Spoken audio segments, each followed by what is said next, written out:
24 ঘন্টার মধ্যে ওমর বয়কট। কারণ ওমরের ফ্যান ফলোয়ার টাকা ছিনতাই করে নিয়ে গেছে। যার চিন্তাই হয়েছে, কি চিন্তা হয়েছে বলেন? ওমরের ফ্যান ফলোয়ার মানবিক কাজে বাধা দিল এবং ছিনতাই করলো ঠাকুরগাঁওয়ে।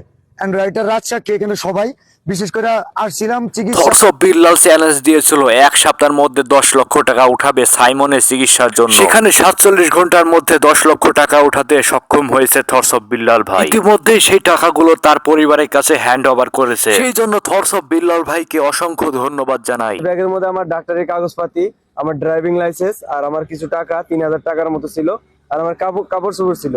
সেই ব্যাগটাও আমার ছিনতাই করে নিছে ওমরের ফ্যান ফলোয়াররা। আমি বলি ঠাকুরগাঁওয়ে 3000 টাকা আমি দিয়ে দিতে পারবো, কিন্তু ড্রাইভিং লাইসেন্স আর কি ছিল আমার কাপড়, এই জিনিসগুলো ওমরের ঠাকুরগাঁওয়ে এক একটা সাবস্ক্রাইবার না, এক একটা হচ্ছে ভাই। এই ছিনতাইকারী ভাইগুলোর কাছ থেকে এই জিনিসটা ওমর ফেরত এনে দিবে, অথবা তার এই ছিনতাইকারী ভাই ব্রাদারের মাধ্যমেই পাঠাবে আগামী 24 ঘন্টার মধ্যে। ওদের হট্টগোলের কারণে অনেক কালেকশন মাইজ গেছে। এই ক্ষতি সাইমনের করছে। একটা ছোট্ট বাচ্চার যে ক্ষতি করতে পারে, বাচ্চা ওটা মানুষের বাচ্চা বলবো না, বলবে ধর্ষক বিল্লালের ভাষা ভালো না।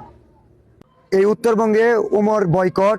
সম্পূর্ণ বিষয়টি আপনাদের কাছে কি মনে হয়েছে দেখতে চাই আপনাদের মূল্যবান মতামত। ভালো থাকবেন, সুস্থ থাকবেন। ভিডিওটি ভালো লাগলে লাইক, কমেন্ট, শেয়ার এবং সাবস্ক্রাইব করে দেবেন।